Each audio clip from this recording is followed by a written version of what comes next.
لگائی جاتی ہے. اللہ نے بیمار کو روزہ چھوڑنے کی اجازت دی ہے, چاہے بیماری زیادہ ہو یا کم ہو. مسافر کو روزہ چھوڑنے کی اجازت دی ہے, چاہے سفر میں تکلیف اور مشقت ہو یا نہ ہو. البتہ تکلیف نہیں ہے تو روزہ رکھنا افضل ہے, اور بیماری میں بھی افضل ہے روزہ رکھنا. تو وہ بیماری جس میں روزہ چھوڑنا جائز ہے اس میں 2 شرطیں ہیں, 2 شرطوں کے ساتھ روزہ چھوڑ سکتے ہیں آپ. پہلی شرط یہ کہ اگر روزہ رکھا تو بیماری بڑھنے کا خطرہ ہو. آپ کو 99 بخار ہے, آپ نے روزہ رکھا تو 100 ہو جائے گا, تو آپ روزہ چھوڑ سکتے ہیں. چاہے چھوٹی بیماری ہو, چاہے گلا خراب ہے, آپ کا خیال یہ کہ اگر میں نے روزہ رکھا تو دوا نہیں کھا سکوں گا, گلا مزید خراب ہو جائے گا. حالانکہ گلے کی خرابی کو کوئی اتنی بڑی بیماری نہیں سمجھا جاتا.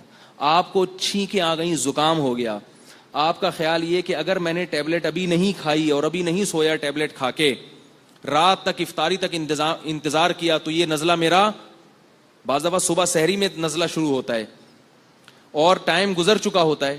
یعنی آپ کا خیال یہ ہوتا ہے کہ بھئی سحری کا اتنا ٹائم ہے کہ میں بھی میڈیکل اسٹور سے جا کے دوا لے کر آؤں گا تو روزہ سحری کا ٹائم ختم ہو جائے گا, اور افطاری تک انتظار کیا تو زکام بڑھ جائے گا, تو روزہ چھوڑ سکتے ہیں.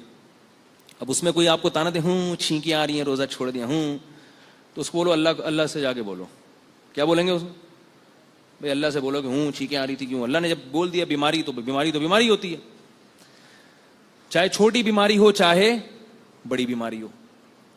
دوسرا مسئلہ یہ ہے کہ بیماری میں بڑھنے کا اندیشہ تو نہ ہو, لیکن بیماری کے دیر سے ٹھیک ہونے کا اندیشہ ہو.